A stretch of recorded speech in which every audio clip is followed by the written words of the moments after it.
paint for many years because I got involved with the restaurant, which takes all of your time. But in that time, I can faithfully say that I doubt if a day went by that I didn't think, as a painter or as a sculptor, I would look at things.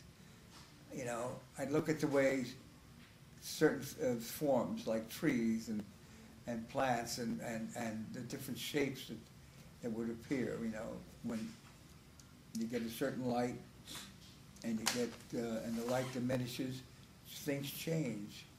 So you're looking at that and you're really registering, you're taking it and you're kind of putting it away. I learned that from the very beginning, that you know, materials cannot be precious. Right. If you make mistakes, fortunately you can paint over them. If you've painted over them too many times, you throw the canvas away. So you haven't really lost anything except for a few bucks. Right. And I think that's the approach that you have to take in painting, is that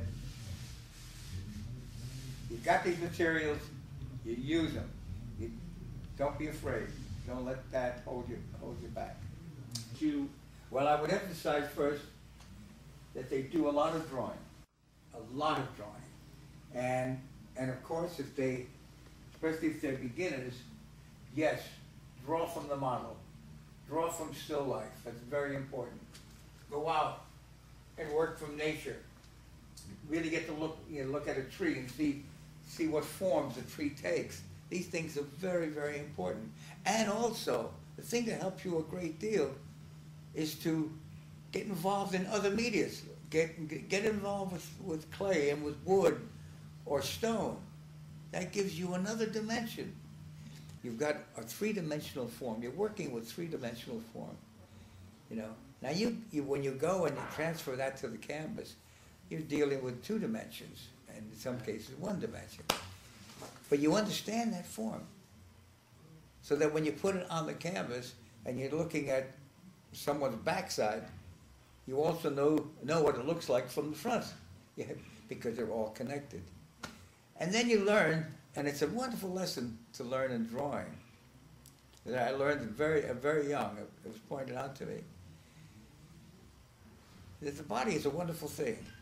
And if you look at your hand, you have round, you have flat, you have round, you have flat, you have round.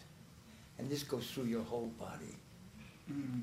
So when you draw, you have to think that way. You see? Right. Just don't make all these fat forms, you know, because you seem to be doing the same thing over and over. So in order to avoid that boredom, then you should start experimenting.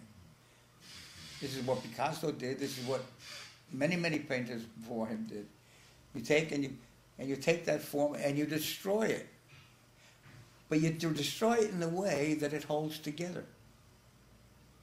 And that it can be very exciting.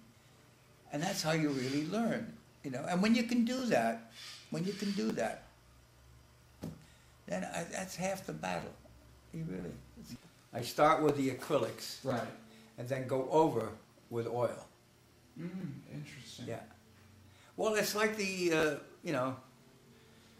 old masters used, again, they used a water-based pigment to lay out their canvases, and then they went over and they used oils, you know, as a finished product. And what's nice about working that way is that with the acrylics, you can put those areas in very quickly. You can lay out a canvas this large, you know, in a couple of hours. And then, if you want to, you can go back into it with oils. I'm going to leave this with acrylics.